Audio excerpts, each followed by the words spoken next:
When Frodo first laid eyes on Barad-Dûr from the slopes of Mount Doom, Tolkien wrote, "Wall upon wall, battlement upon battlement, black tower of adamant, he saw it. Barad-Dûr, fortress of Sauron, all hope left him."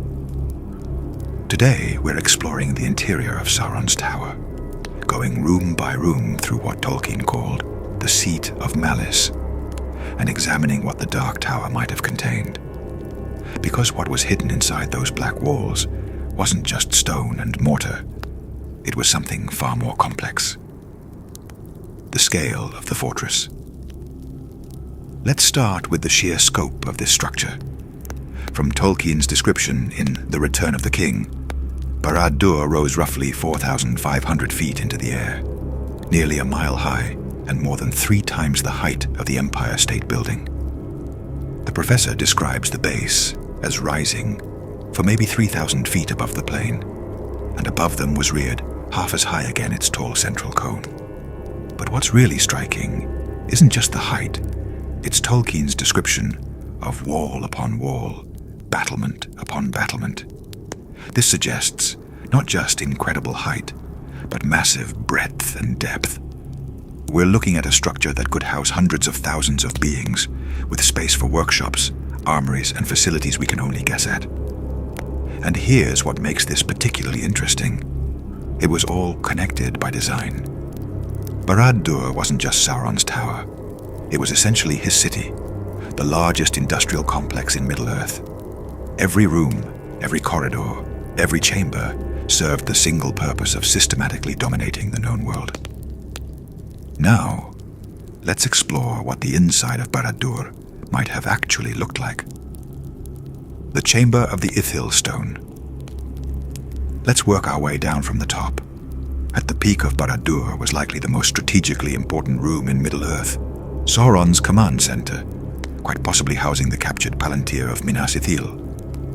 Here's something that casual readers might overlook. In Unfinished Tales, Tolkien tells us that when Minas Ithil fell to the Nazgûl in TA 2002, the Ithil-Stone was captured. As he writes, it was clearly possible that the Ithil-Stone had been seized and had come into the possession of Sauron. The evidence supports this.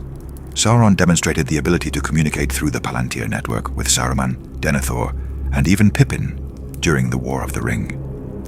If Sauron did possess the Ithil-Stone, then from this single chamber, he could see events across Middle-earth in real time, entrap Saruman and deceive Denethor, coordinate with other Palantiri, and monitor his enemies with supernatural precision.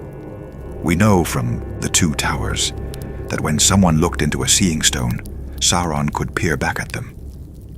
If the Ithil-Stone was in Barad-Dûr, this chamber served as a surveillance hub that could reach into the minds of anyone using a Palantir, anywhere in Middle-earth.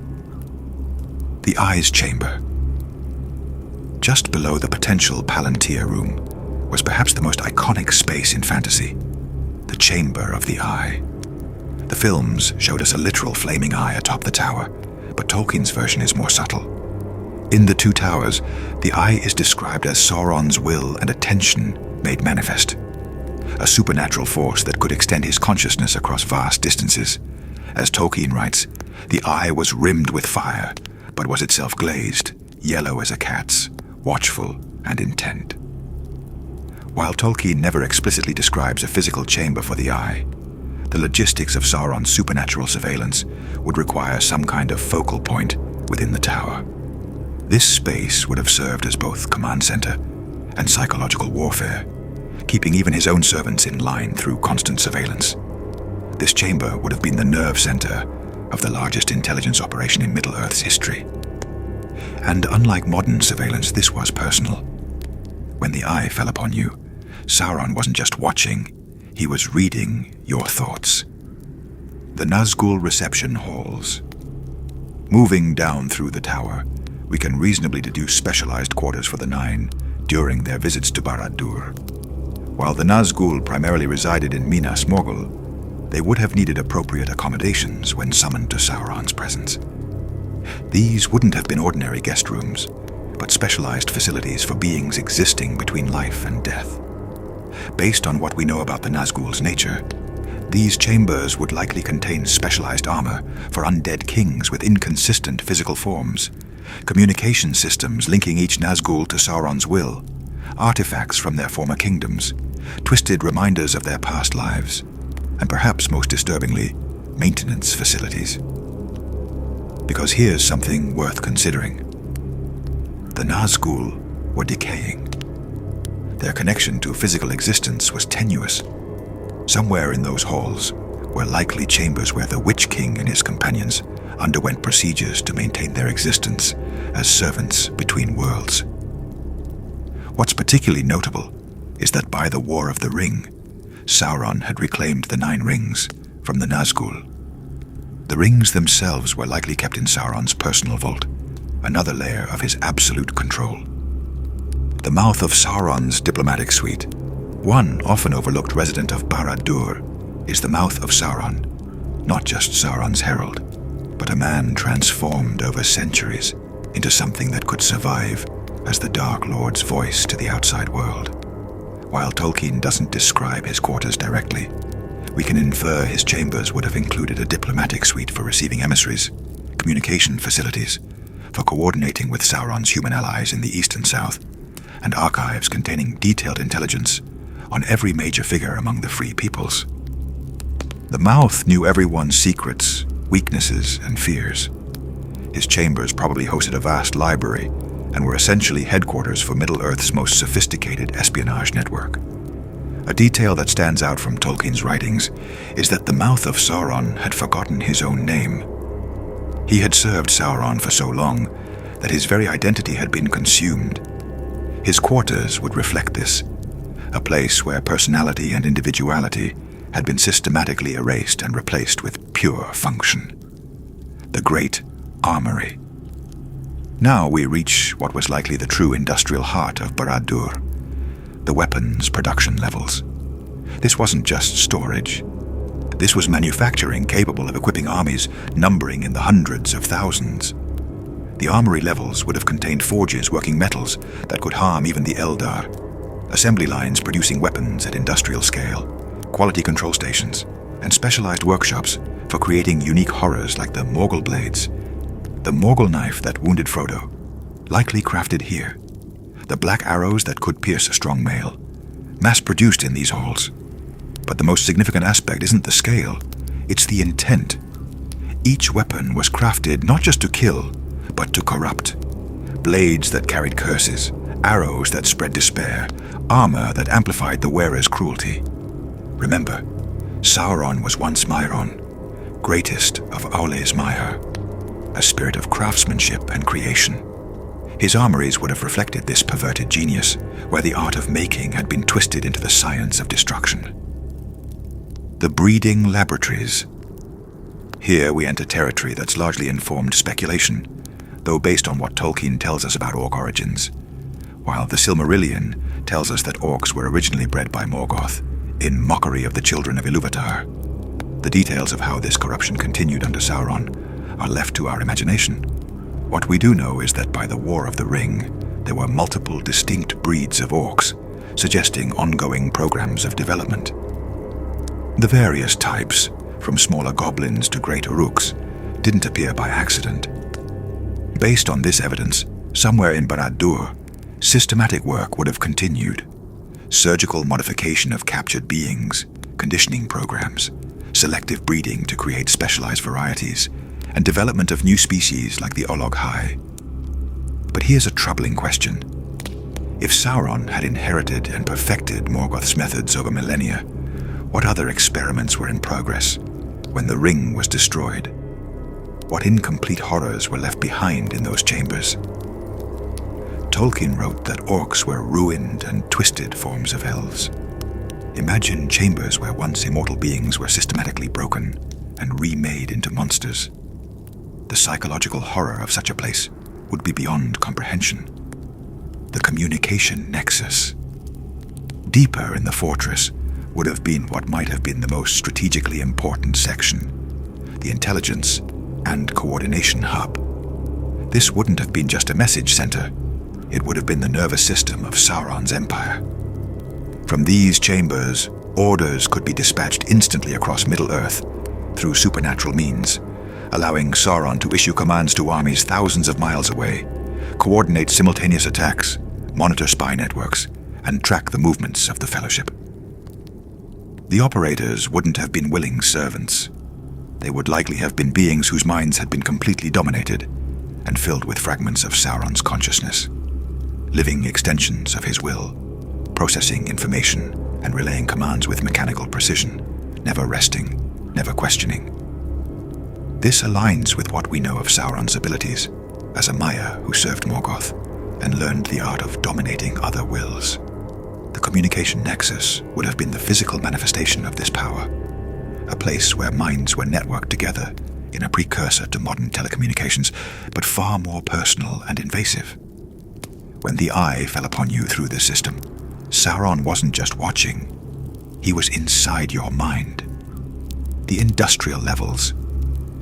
Here's something often overlooked. Barad-Dûr wasn't just a fortress.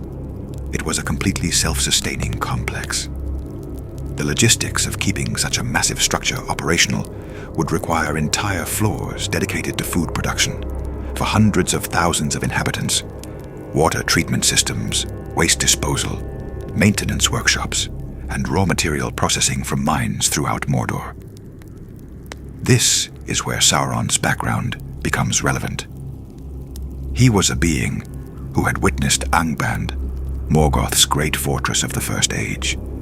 He would have learned from those designs and improved upon them, creating industrial systems that were both more efficient and more integrated.